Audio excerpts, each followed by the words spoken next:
7. Melakukan manuver. Sun Tzu mengatakan bahwa dalam perang, seorang jenderal mendapat perintah dari penguasa.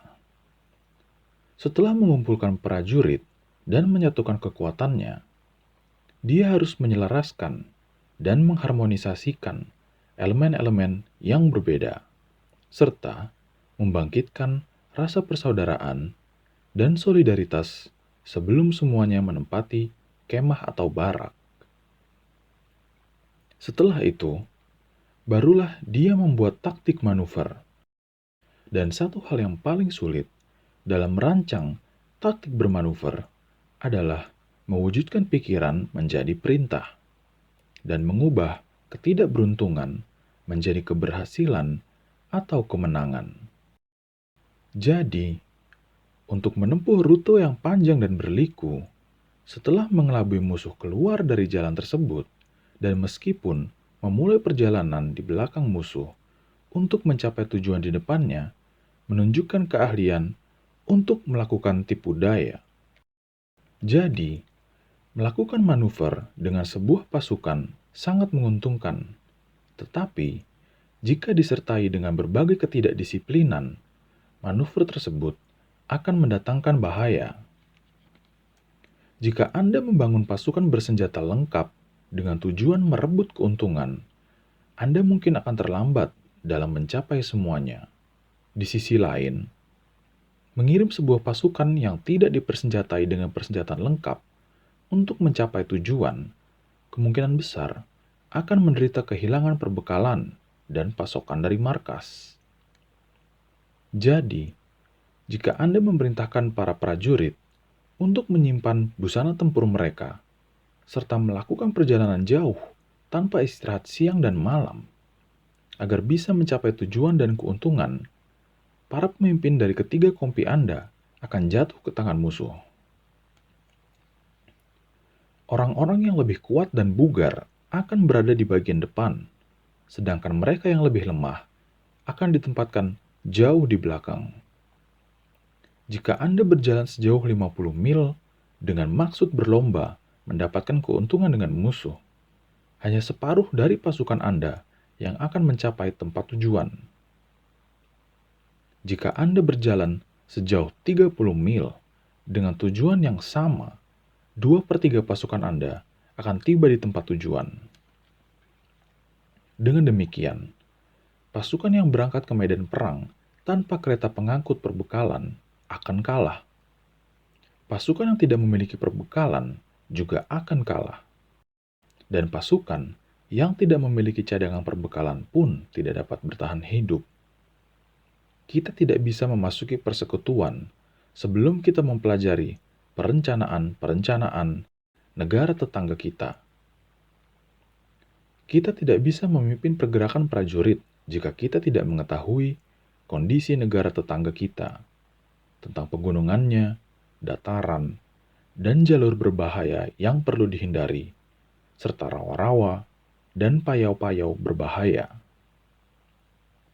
Kita tidak bisa meraih keuntungan alam setempat jika kita tidak bisa menggunakan jasa pemandu lokal. Dalam perang, terapkan tipu daya, maka Anda akan meraih kemenangan. Entah untuk memusatkan kekuatan atau membagi para prajurit. Keduanya harus disesuaikan dengan keadaan lingkungan setempat.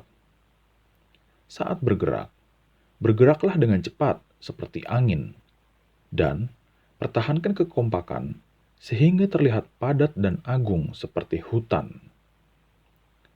Saat menyerang dan merampas barang musuh, lakukanlah seganas api, dan saat bergerak, jadilah kokoh seperti gunung. Biarkan rencana-rencana Anda bersembunyi dalam kegelapan seperti malam, dan ketika menggempur musuh, lakukan dengan gencar seperti gemuruh guntur dan sambaran kilat. Ketika menguras atau menjarah kekayaan di desa, kota-kota kecil, dan kota besar, bagilah harta jarahan itu dengan pasukan, dan pada waktu menduduki wilayah-wilayah taklukan, bagilah jarahan dengan para jenderal yang telah memberikan kontribusi besar dalam penaklukan tersebut. Pertimbangkan dan pikirkan semua ini dengan seksama sebelum Anda memutuskan untuk bertindak. Dia yang telah mempelajari seni taktik atau tipu daya sebelumnya akan mampu menaklukkan lawan, dan itulah yang disebut dengan seni bermanuver. Buku Army Management mengatakan bahwa di medan pertempuran, bahasa atau perintah lisan tidak bisa menjangkau jarak yang cukup jauh. Karena itu, canang dan genderang menjadi sarana untuk memberikan instruksi. Demikian pula halnya dengan objek-objek biasa. Tidak bisa dilihat dengan cukup jelas. Karena itu, panji dan bendera digunakan sebagai sarana yang bisa dilihat. Canang dan genderang, panji dan bendera adalah sarana untuk menarik perhatian para prajurit dan memusatkan gerakan mereka pada sasaran tertentu. Begitu pasukan bersatu sebagai satu kesatuan unit, adalah mustahil bagi prajurit paling berani sekalipun untuk bergerak maju sendiri, atau prajurit pengecut untuk mundur sendiri. Ini adalah seni memimpin pasukan yang terdiri dari sejumlah besar prajurit. Pada pertempuran yang dilakukan malam hari, gunakan obor dan genderang sebagai tanda atau isyarat. Dan, jika bertempur pada siang hari, gunakan lebih banyak bendera dan panji. Semua peralatan ini merupakan sarana untuk memengaruhi indera pendengaran dan penglihatan dari para prajurit Anda. Seluruh pasukan bisa saja dirampas semangat juangnya, dan seorang panglima bisa saja dikuras pemikirannya.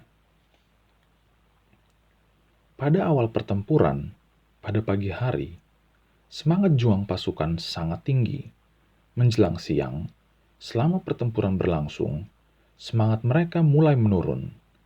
Dan menjelang senja, ketika pertempuran akan berakhir, yang ada dalam pikiran para prajurit hanya keinginan untuk kembali ke markas. Karena itu, seorang jenderal yang cerdas menghindari pasukan musuh ketika semangat juang mereka sedang menggebu-gebu. Sebaliknya, dia akan menyerang mereka pada saat semangat juangnya menurun, dan mereka mulai merasa rindu kembali ke markas mereka. Ini adalah seni mempelajari semangat juang. Tetaplah disiplin dan tenang untuk menghadapi kekacau balauan dan kericuhan di dalam pasukan musuh. Ini adalah seni pengendalian diri. Berusahalah untuk mengambil posisi di medan pertempuran untuk menghadapi musuh yang datang dari jauh. Beristirahatlah dan pulihkan tenaga ketika musuh masih kelelahan dan terkuras tenaganya. Gunakan pasukan yang tercukupi makanannya untuk menghadapi musuh yang kekurangan makanan atau perbekalan. Ini merupakan seni mengendalikan kekuatan seseorang. Jangan menghadapi musuh yang mendekat dengan barisan beserta bendera dan panji-panji yang tersusun rapi. Dan jangan menyerang musuh yang ada dalam formasi yang solid dan teratur. Ini adalah seni mempelajari faktor perubahan atau kondisi lingkungan. Ada sebuah aksioma dalam bidang militer untuk tidak menghadapi musuh yang berada di tempat tinggi. Juga tidak menghadapi mereka saat sedang menuruni bukit. Jangan menyerang musuh yang berpura-pura mundur dalam keputusasaan, dan jangan menyerang prajurit yang memiliki keterampilan dan ketangkasan bertempur. Jangan termakan umpan yang diberikan oleh musuh, dan jangan mencegat musuh yang telah kembali ke markasnya. Jika Anda mengepung sebuah pasukan musuh, berikan celah agar dia meloloskan diri, dan jangan terlalu gencar mengejar musuh yang putus asa atau terlepas dari pasukan induknya. Semua ini merupakan seni berperang.